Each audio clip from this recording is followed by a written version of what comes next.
जम्मू कश्मीर में आतंकी बाज नहीं आ रहे हैं। डोडा जिले के डेसा में आतंकवादियों की फायरिंग में सेना के कैप्टन समेत 4 जवान शहीद हो गए। बाद में एक और पुलिसकर्मी की भी मौत हो गई, यानी कुल 5 लोगों की जान गई है। राष्ट्रीय राइफल्स और जम्मू कश्मीर पुलिस यहां सोमवार से ही सर्च ऑपरेशन चला रही थी। सर्चिंग के दौरान आतंकी फायरिंग करते हुए भागे। घना जंगल होने की वजह से वे बच निकले। सोमवार रात 9 बजे के आसपास फिर गोलीबारी हुई। इनमें 5 जवान गंभीर रूप से घायल हो गए। इन्होंने इलाज के दौरान दम तोड़ दिया। आतंकी हमले पर कांग्रेस ने करारा वार किया। राहुल गांधी, प्रियंका गांधी से लेकर मल्लिकार्जुन खड़गे तक ने सवाल खड़े किए। कांग्रेस के पूर्व अध्यक्ष और एलओपी राहुल गांधी ने सोशल मीडिया प्लेटफॉर्म एक्स पर पोस्ट पर लिखा कि आज जम्मू कश्मीर में फिर से एक आतंकी मुठभेड़ में हमारे जवान शहीद हो गए। शहीदों को विनम्र श्रद्धांजलि अर्पित करते हुए शोक संतप्त परिजनों को गहरी संवेदनाएं व्यक्त करता हूं।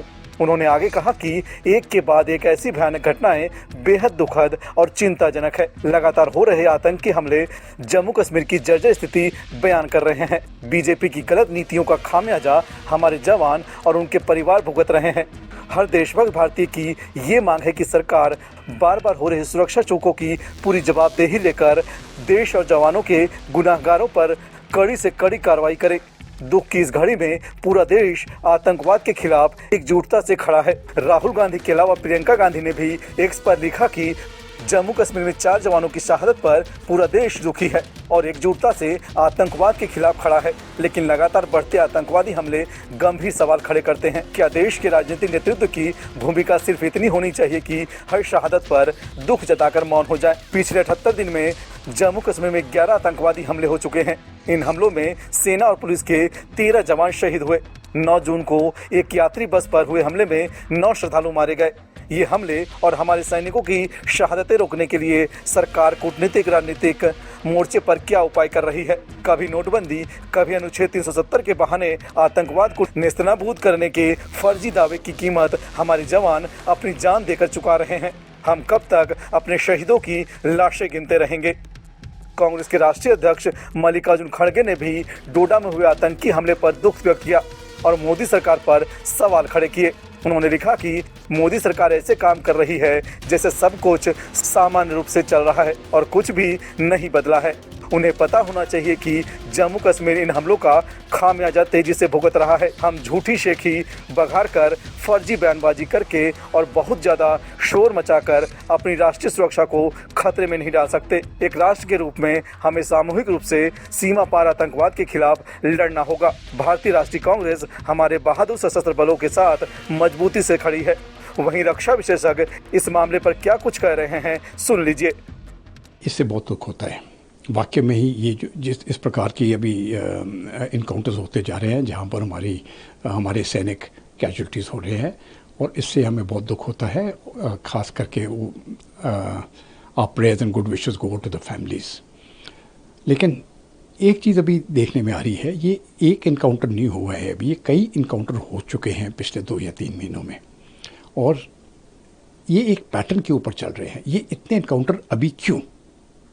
और इससे साफ जाहिर होता है कि पाकिस्तान की तरफ से ये कोशिश हो रही है कि जम्मू एंड कश्मीर में जो इलेक्शंस हैं वो पीसफुली नहीं होने देंगे, क्योंकि एक बार पीसफुल इलेक्शन हो गए तो पूरी दुनिया को ये संकेत चला जाता है कि जम्मू एंड कश्मीर में हालत जो है वो बिल्कुल सामान्य है, स्थिति बिल्कुल ठीक है और टेररिज्म वहाँ से ख़त्म हो गया और वो नहीं चाहते हैं ये।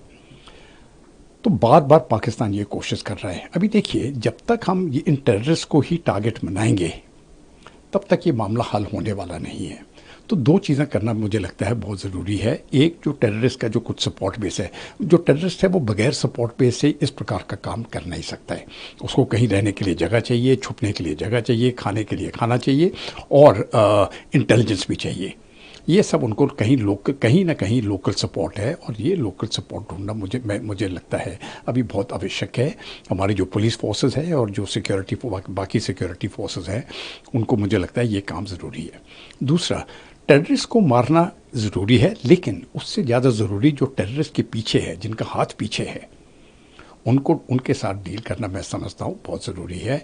और उनके पीछे हाथ जो है वो पाकिस्तानी सेना का है और इस समय पर पाकिस्तानी सेना के ऊपर कोई कॉन्सिक्वेंसेज उसको नहीं लेना पड़ रहे हैं, उसको दर्द नहीं हो रही है, उसको पीड़ा नहीं हो रही है। अगर ये टेररिस्ट हम मार भी देंगे, पाकिस्तान सेना को दर्द नहीं है। इसीलिए जब तक पाकिस्तान सेना को दर्द नहीं होगी, वो इस प्रकार की कार्रवाई करते रहेंगे। इसलिए मुझे लगता है कि अभी जाके जो हमारी स्ट्रैटेजी है उसमें तब्दीली आने की ज़रूरत है। सबसे पहले ये सीज़ फायर जो इतने सालों से चल रहा है, वो मेरे ख्याल से पाकिस्तान ने भंग कर दिया है। टेररिस्ट भेज के, ड्रोन्स भेज के ये सीज़ फायर का भी मुझे नहीं लगता है कि कोई ज़रूरत है। इस सीज़ फायर को हमने भारत को सीधा कह देना चाहिए कि अभी जब तक आप टेररिस्ट भेजते रहोगे, हम सीज़ फायर को नहीं मानेंगे। और जो भी पाकिस्तानी पोस्ट है जो इन टेररिस्ट को सपोर्ट करते हैं, भारत का पूरा हक है उनको ख़त्म करने का। एक एक आदमी वहाँ पर जीवित नहीं रहना चाहिए, उसको पूरी तरह से बर्बाद कर दो। मैं जानता हूँ कि इससे टेंशन बढ़ जाएगा, उनकी तरफ से भी इस जवाबी कार्रवाई होगी, लेकिन उस जवाबी कार्रवाई पर भी हम कार्रवाई करते रहेंगे जब तक कि पाकिस्तान की मिलिट्री ना सुधरे।